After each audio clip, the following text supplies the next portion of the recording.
menalla, balai menalla, condolo menalla, masandu mal. Eh, condolo, masandu balai lale condolo bajin ka kani ka brada condolo.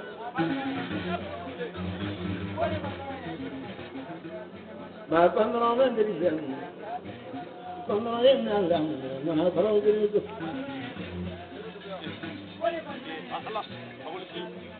Quando vedi tu mi dai tempo così, quando non vedi tu.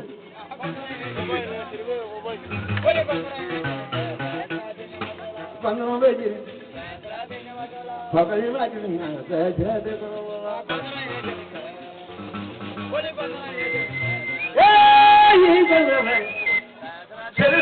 quando non vedi, che tratte quando non vedi. Ba mi na ko na a te ko ko mi na ko na a te to ila ba ko wale ba ba a ko na ni da ko ni ko no me ni me a mo we wale ba ya an ko min ga ya te le a te ko le ko no me ni me tra ke sri ni du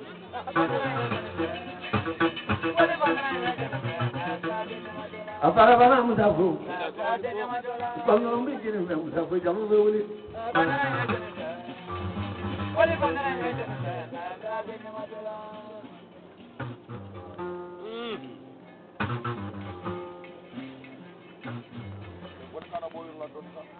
mangai minyati enga sabari lokal namni dara bolo musafu fala ismale ne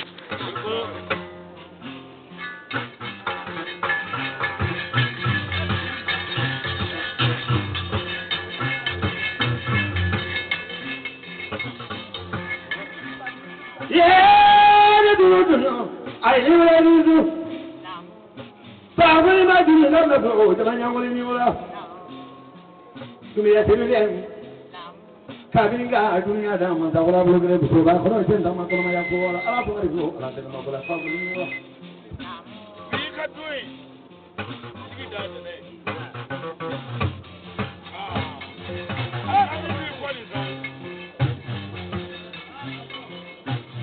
Mana jangan semua kamu.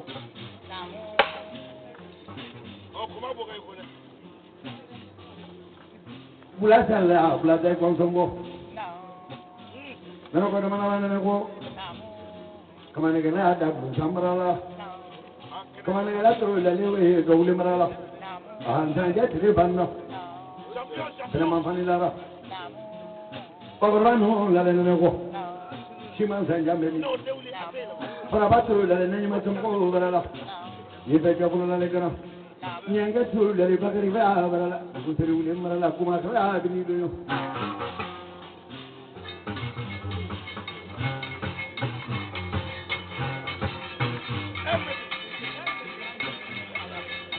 Durani kumbina jabateni. Abramu le baroge yoga ya aseni kona ya Allah. Na ba fa kuli wala jamanya wa dum ya sigi du ko ron digi kini mula kana jo se taram biru ka.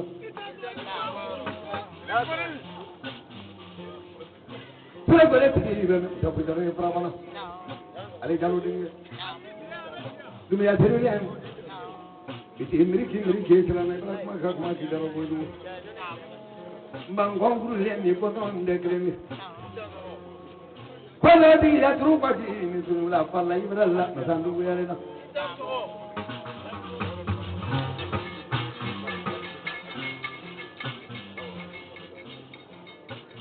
Ye de ka pa la de la. Lo ya go ma da ya buila. Yam dane jari wala yam buila ko ba de ne o sa. Ko kono na bakala bagindo. Jasin di ba kono mari dige fa kono dana enjo se dana amrita. Ne mo go songa sababu la babu ne ro.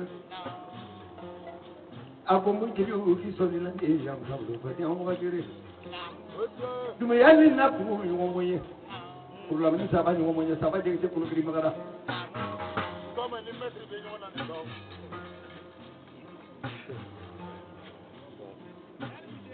Jabri tigi mamaru, Jabri tigi mamaru, Jabri tigi mamaru, Jabri tigi mamaru. Ale mamaru mate wuri juni mamaru kira ala jeni mugare mamaru mantu na isabari ya kusale tama adi ga yita kita kabo kusale.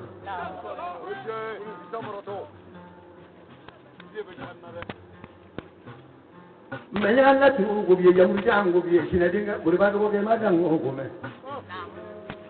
Adinga kata kere mali kama na lungri. Kabado ne mara suri mara. Ma tira muri jaba tegri donyo. Uso ni muri beni. Nanga muri sini ayo kumaga. Guru majmu mara. Kapere je wule se rangono kamsa kuma ba wule kamsa to mani wule. Kasara bamri wule ala.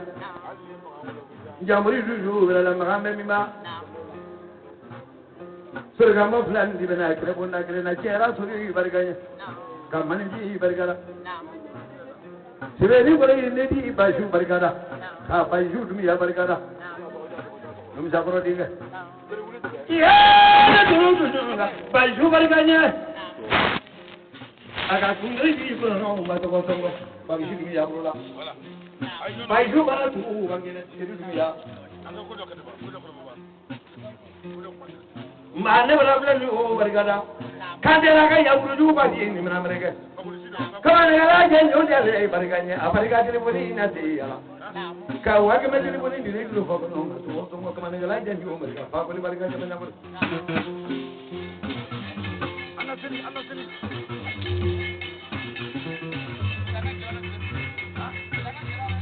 Mana tu tak?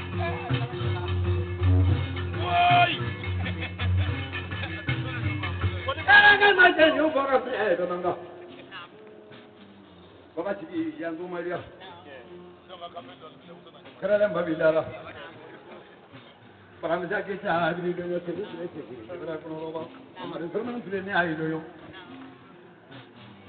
Aku balik pura mana berada. Sama berapa pun saya ada ni mungkin saudara. Alah pemaji, alah kena magola. Yang tu magola. Mbawane betul boleh kapot dampak. Kumene tinggal wane. Kamu macam dunia boleh kapal ini menjauh. Siluat tu boleh kamu macam dunia apa boleh zaman yang pun. Dunia yang boleh ini susah dunia. Ale de muto jibu jema, jema hasi peri. Barika punya orang punya orang melihat. Punya orang barika. Barika mutu oleh barika. Jadra barika muri kau oleh barika. Alah pemaji. Jadi kini ulang. Jangan bersalah jangan kena. Pagadi ya puru pagi dunia teruni so. Emang aja sih paling di dunia. Sahabat memang punya barika. Sahabat kerana siapa berala. Nana mati beri di dunia. Sahabat berala barikanya. Kami nak kurban jauh ni mana.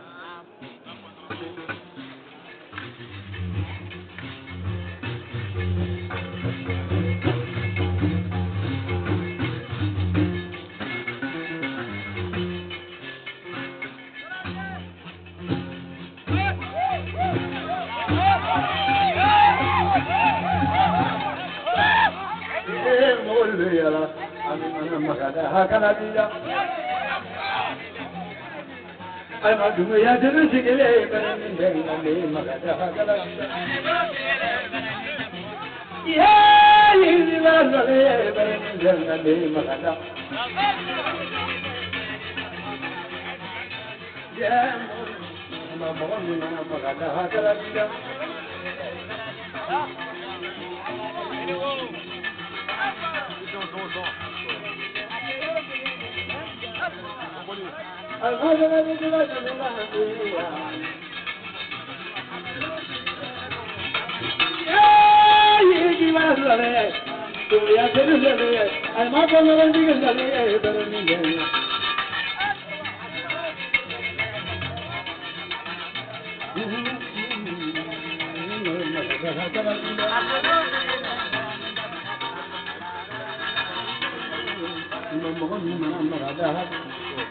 Mama